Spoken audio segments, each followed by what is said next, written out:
study about the importance of music in schools. Music is important in schools because skills built in music classrooms are applicable to other classes and also to life after school and outside of school. Music classes encompasses Common Core classes such as history and math, and it also allows for people who aren't involved in outside activities to be a part of a family.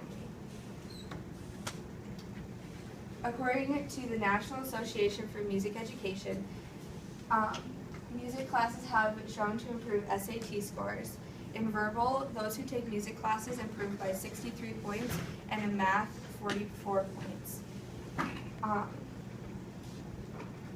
Music classes also help to develop thinking skills.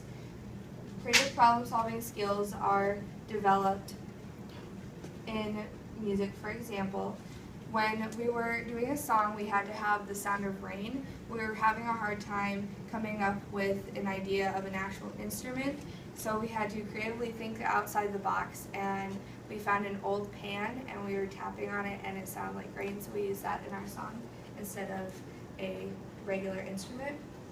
And it also improves coordination. Like in sports, music helps to improve hand-eye coordination from seeing a note to moving your fingers to create the keys, to create the notes on the keys and on the drums. According to VH1 SaveTheMusic.org, music helps to learn teamwork, self-confidence, time management, and improves self-esteem. For marching band, we all have to work together as a huge team to create a show that we can compete with.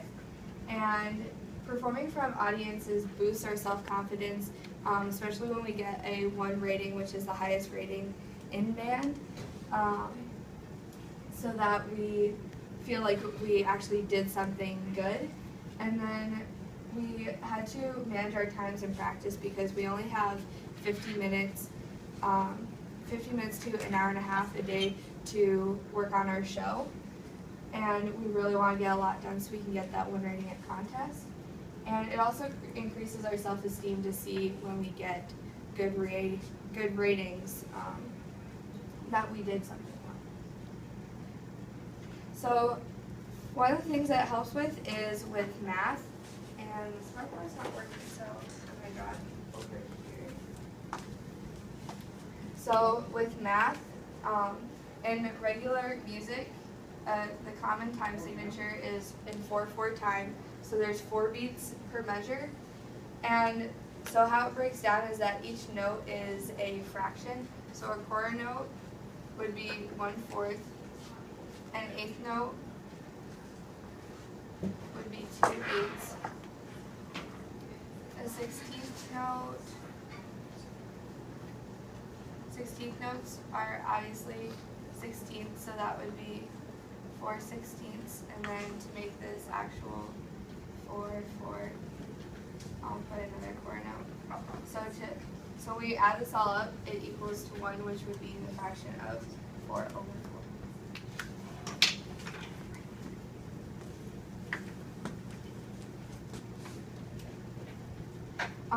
Another Common Core class that helps with is history, and it provides cultural awareness. With music, it gives you a glimpse into a new culture, and when we do a song in band and choir, we talk about why it was written, and if it's in a different language, what it's talking about. And then this just helps with like musical background as well in our classes. So according to childrenmusicworkshop.com, it gives you a glimpse into these cultures and teaches you empathy towards them. So for example, we sang the song Blogadop, which is in Haitian Creole for our choir concert. And one of the lyrics is Danse Rah Rah, translating into dancing rah rah. And to better understand it, I looked up what rah rah was, which is a music festival in Haiti, and it's a national festival. And so to better myself and to perform it how someone in Haiti would, I looked it up to better understand why it was written. So with any controversial topic, there's obviously opposition to it. So according to ehow.com, it is too expensive and it detracts from academics. So Why it's so expensive is instruments can range from $20 to $20,000. Just looking at instruments this morning, a set of 5 timpanis was almost $20,000. So obviously it is very expensive. However, the bonds and the skills you learn are applicable to everything, so it's really priceless what you learn in music. And why it detracts from academics, what they say is that it takes you out of classes for practicing. However, when you're practicing, you learn time management skills and craftsmanship, and time management will help you later in life to balance schoolwork and practices, and then when you're working on big projects for work or college, to manage your time wisely to get it done by a due date and done well. And that's where that craftsmanship component comes in, is that you want to be proud of your work. So that's just a couple of things you learn when you practice. And so yeah, so therefore music should be in schools because should be in schools as a means of self-expression and skill development outside of regular